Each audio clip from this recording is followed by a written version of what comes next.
Welcome back to On the Move with Victor Shi. This is Victor Shi. It is Wednesday, March 15th, 2023.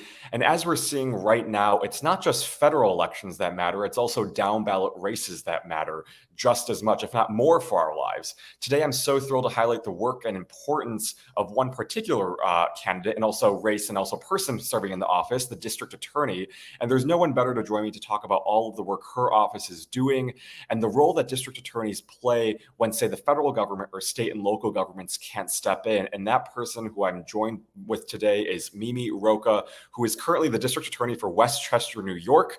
Previously, she was the assistant U.S. attorney for the Southern District of New York, after which she became an MSNBC for a few years before then running for and winning the DA's office in Westchester, New York. Mimi, it's so great to see you. Thanks so much for being with me this morning. Thanks, Victor. It's great to be with you. So, your office is doing so many important things right now. And I want to start off with an issue that I know affects all of us, unfortunately, but affects young people, especially who have had to grow up during a time with mass shooter drills and mass shootings. And that issue, of course, is gun violence. I know you were once a part of Moms Demand Action as an activist, and I'm wondering how you are doing now and just kind of the tools that you have as DA to address the issue of gun violence differently from, say, when you were an activist with Moms Demand Action. Yeah, so actually, I mean, when it comes to gun violence, there isn't any one solution, as you know. There isn't any one path that's going to help, eradicate this crisis, because it really is a crisis. So we have to take a really multi-pronged approach. Because I'm sitting in the prosecutor's seat, first and foremost, I do view my role and the role of my office as trying to get illegal guns off the street. I mean, there's just too many illegal guns on the street. And so we have stepped up our coordination with our federal and state partners, because it really is about partnership across law enforcement.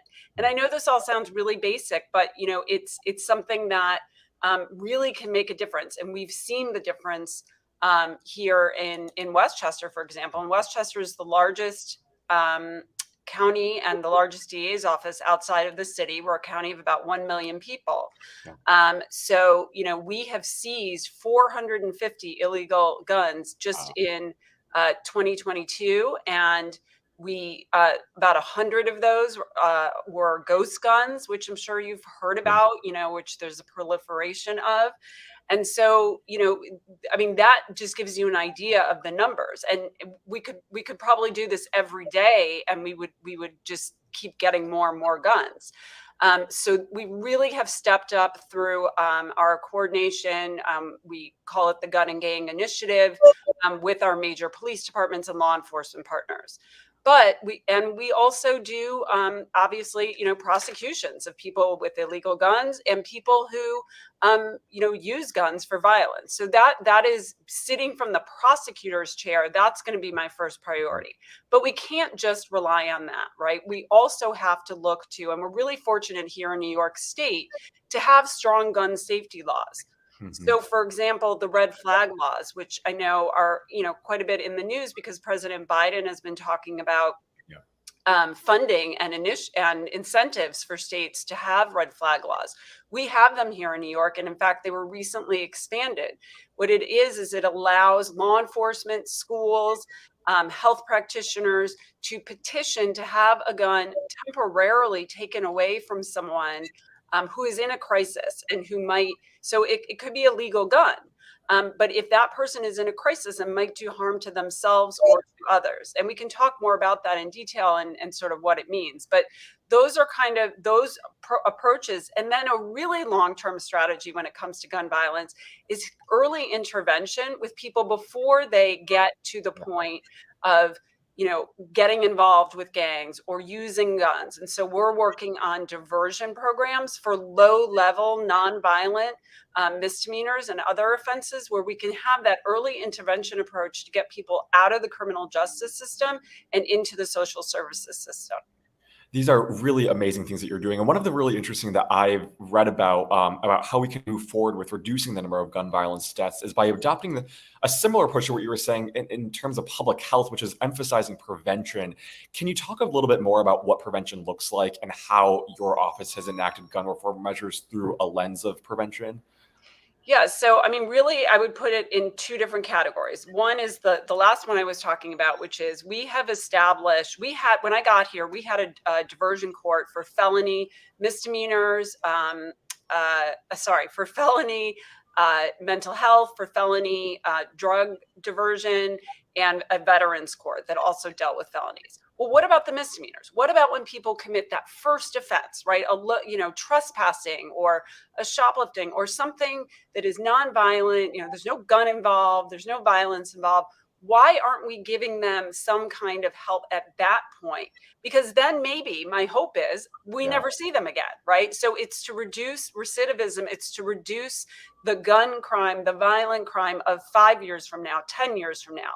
So we have really stepped up our initiatives with respect to those kind of diversion programs at the misdemeanor and lower level. And we have all sorts of programs that we initiated first as pilots. We now have a misdemeanor mental health court here in Westchester, which just got started this year. We have a program, a pretrial diversion program called Fresh Start. So that's the investment that I believe helps, it's not any one solution, but helps prevent the violent crime of the future.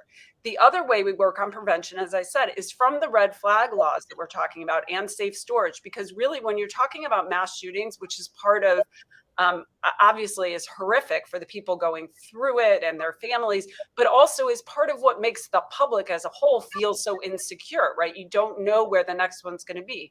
Well, red flag laws and safe storage laws, the guns that are used in those, as you know, I'm sure, are often taken from the home of someone they live with. School shootings, most guns come from the home of someone they live with or someone they know.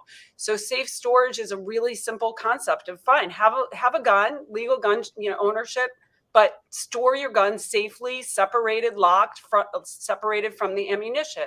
Red flag laws. Let's make sure all the people who can petition to have a gun taken away from someone in crisis who might use it in a mass shooting or in a suicide or in a domestic violence case, let's make sure all the people who can petition for those to a judge actually know about the law and know the requirements and know the process. So we've spent a lot of resources going out into schools, talking to school administrators, talking to healthcare providers, talking to parents.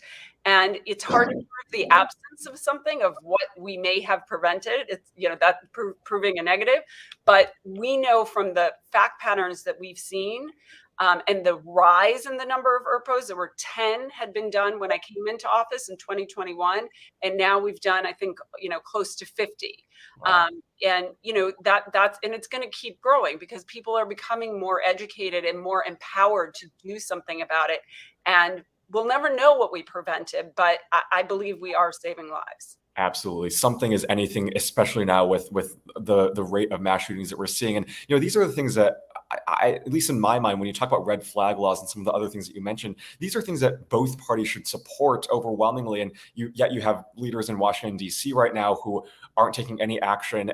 Yesterday, I was comforted, although, when I saw President Biden sign that executive order that would expand background checks for firearm purchases. But earlier on, you mentioned partnerships and kind of what you're doing kind of with the whole of government approach. Can you talk about how you are maybe working with other DAs to step in when the federal government might not?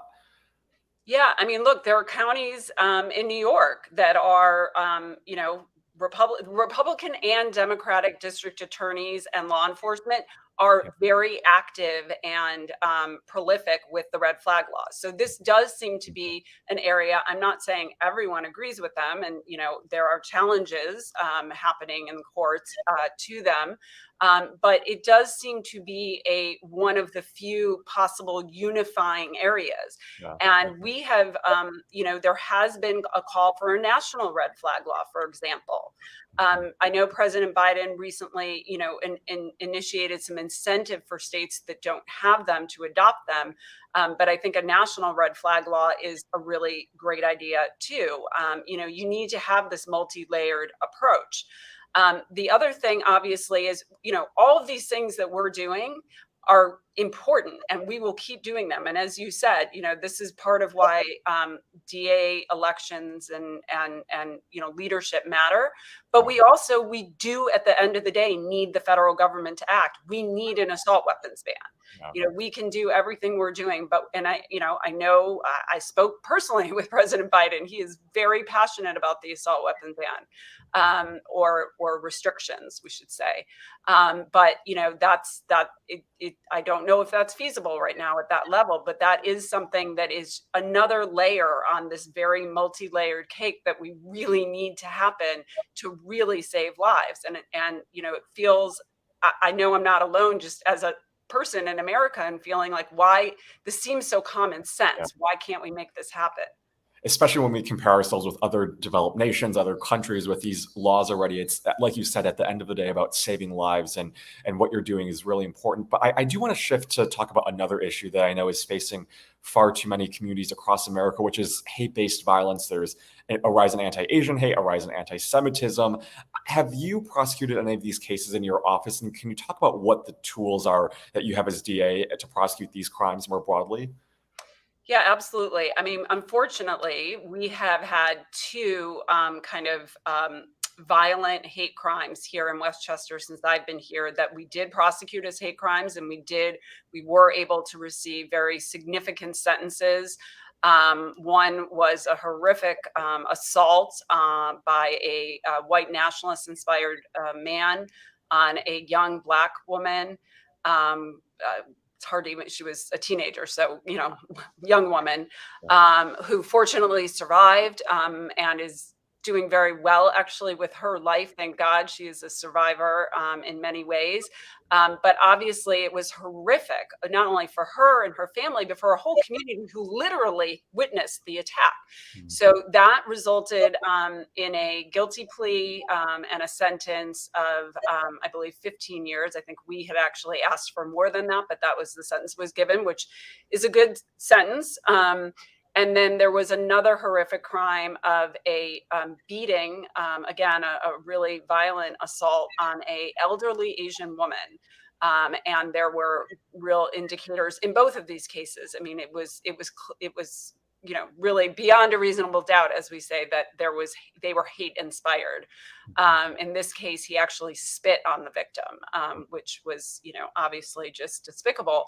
And in that case, he received a 17-year sentence and actually pled guilty to the hate crime. So obviously, first and foremost, again, sitting in a prosecutor's chair, unfortunately, if these happen, my tool, after the fact, is to seek aggressive prosecutions to make sure that we not only prosecute people for the violence, but for the aspect of the hate and discrimination, because that is what makes whole communities feel so vulnerable. Right.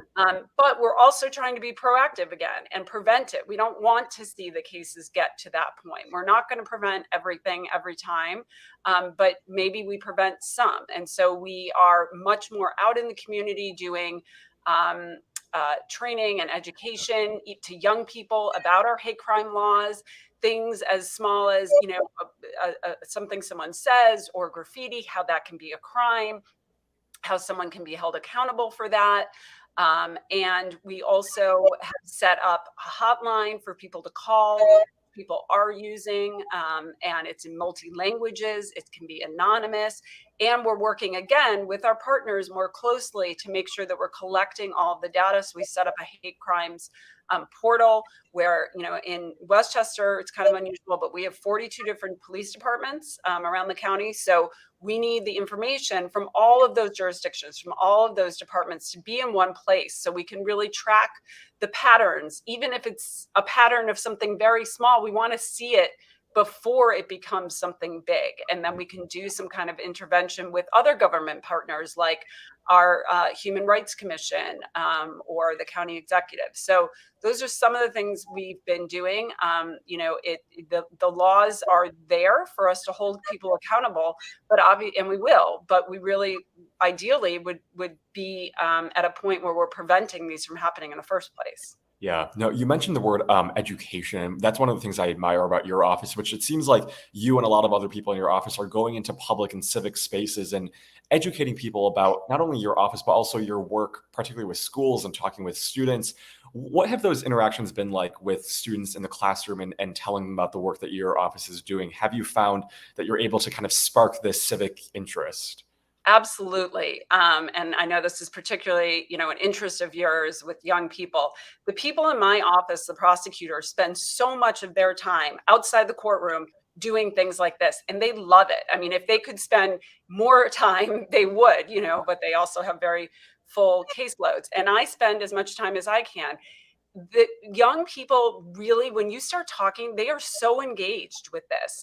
We recently hosted, I believe it was 7 high school students from Yonkers, from around different schools in Yonkers, one of our largest cities here in Westchester.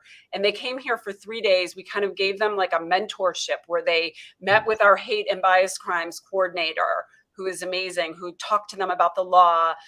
They got to work on some actual cases. They learned about conviction integrity, and how we have a whole conviction integrity unit here now. And I mean, when I talked to them afterwards, because I talked to them at the beginning and at the end, I mean, their faces were just so lit up with excitement, and they were asking. They gave up their spring break to come and do this, and they said, "When can we come back? Can we come back at our next break? School break?" And to have that, and so yes, the answer is, of course, we're going to figure something out and get them back here, because when you have that level of excitement and engagement, that is the key, as you know, and as you're doing, to really making meaningful change. Yeah, and it's that local level that can really, I think, get to people and show people that tangible difference is possible. And so that's really wonderful to hear. The last thing I want to ask you is, I know you mentioned that your office is the largest prosecutorial agency in New York outside of New York City. What are some of the other issues you're focused on, and how can our audience stay up to date with your work? So we have a Twitter feed, the Westchester at Westchester DA.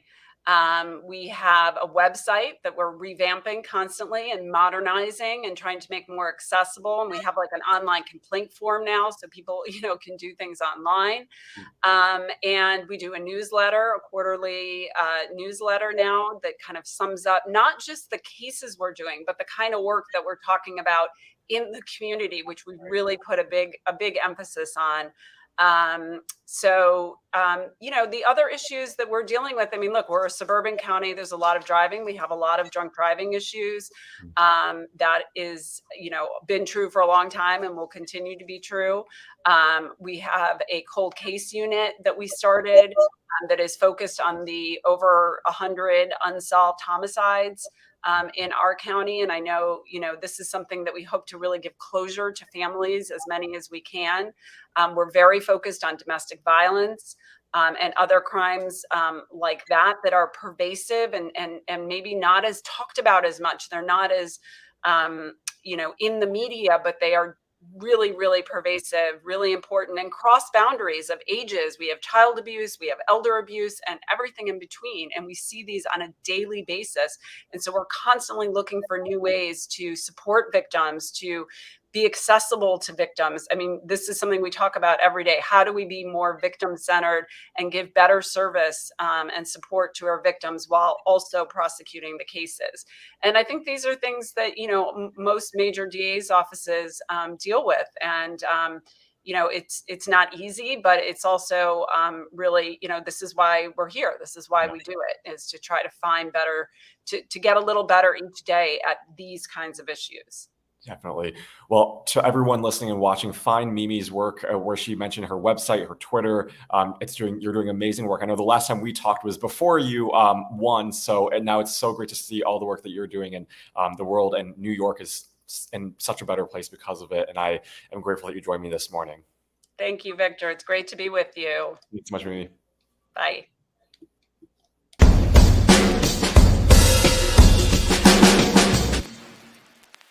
Well, if there's any indication and any testament to the power of DAs and the importance of DAs, I think Mimi is kind of the perfect example of that. Just the work that she's doing to address gun violence, hate crimes, everything else is kind of I think as we head into 2024, hopefully we can all realize why those down ballot races matter, why those district attorney races matter, why those state legislatures matter, those things that usually don't get as much media attention, but can affect our lives on a really profound level. And so I think we should all be grateful for what Mimi is doing right now in Westchester, New York, but also DAs across the country are doing such important work to, prevent crime from happening, to hold people accountable, to seek justice. That's, I think, what gives me hope is you have all of these people across the country who are doing amazing work. Sure, you have, people in DC. It's right now an embarrassment, but you also have really amazing public servants across the country who don't get enough attention, who don't get as much press attention as those at the higher levels, but they're doing just as, if not more important work than those on the federal level. So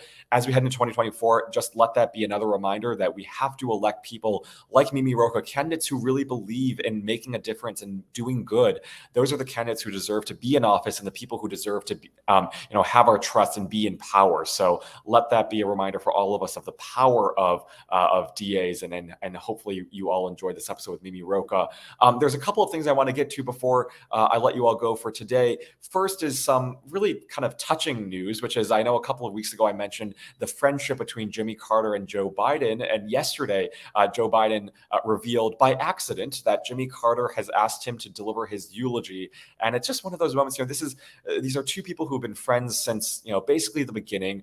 And these two people represent just basic decency, humanity, empathy, and are really two of some of the best public servants out there. And so I thought it was a really touching moment, and all our thoughts and best wishes are with Jimmy Carter as we head into this time. But I thought it was a really special moment for Jimmy Carter, the former president, to ask another president, Joe Biden, who's currently in office. Those are two people who have gone through so much together in the Senate when Jimmy Carter was president, and then when Joe Biden was running for president, Jimmy Carter was the first person to endorse him.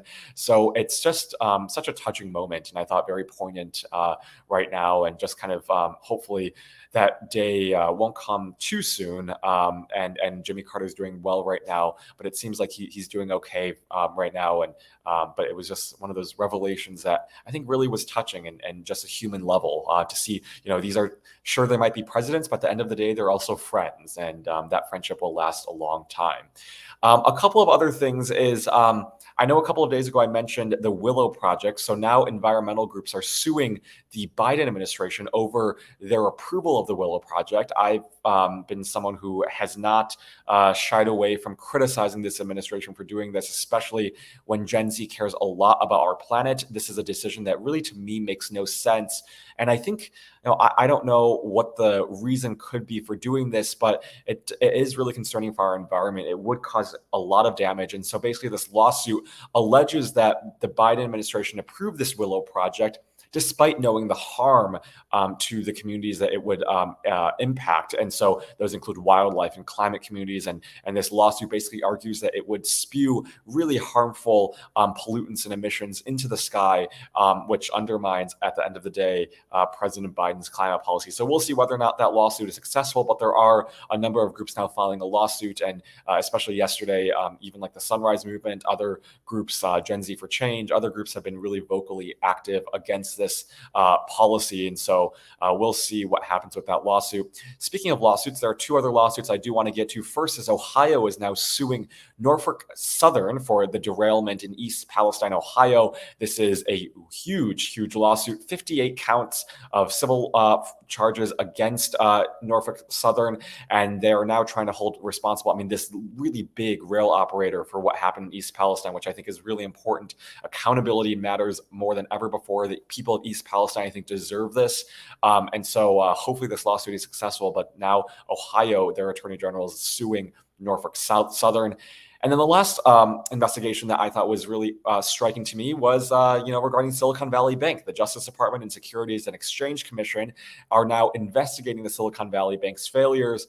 They're looking into both the failure of the bank, but also the actions by senior executives leading up to last Friday when the bank did collapse. And so all of these three investigations are interesting. There's some more Manhattan District Attorney investigations into Donald Trump's hush money payments to Stormy Daniels. I think Michael Cohen is testifying again today, so we'll stay tuned with that. But hopefully that case will be the first taste of accountability and justice against the former president. I know we are all eagerly awaiting for Trump to be held accountable. And if Stormy Daniels, a former porn star, is the person to take him down, we will all rejoice. And that is just sweet poetic justice right there for you. So we'll see what happens with all of those. Tomorrow, I will be back with Bill Kristol, who is a longtime Republican veteran and strategist. And he's going to talk to me about this Republican Party, Trump, the threat that he poses, Ron DeSantis yesterday, now calling for basically Ukraine being just a territorial dispute, which it is not. He can kiss his 2024 ambitions goodbye with that. And he'll talk about some other things regarding Fox News as well. So join us tomorrow at 8 a.m. Pacific time, 11 a.m. Eastern time, right here on youtube.com/Politicon. On Friday, we will be joined by Judy Chu, who is a representative from not too far away from me in Monterey Park, California. We'll talk about Monterey Park, the mass shootings, and also anti-Asian hate, because she was called a traitor by a Republican, which is hard to think about in the year 2023, but that happened. So we'll talk about that with her. Again, 8 a.m. Pacific time, 11 a.m. Eastern time, right here on youtube.com/Politicon. Thank you, everyone, for watching this episode with Mimi Rocah. I appreciate all of you. Let me know any of the questions that you have, and I'll be sure to get to them next week when we do our Q&A session. Thanks so much, everyone, and I will see you all tomorrow. Have a great rest of your Wednesday.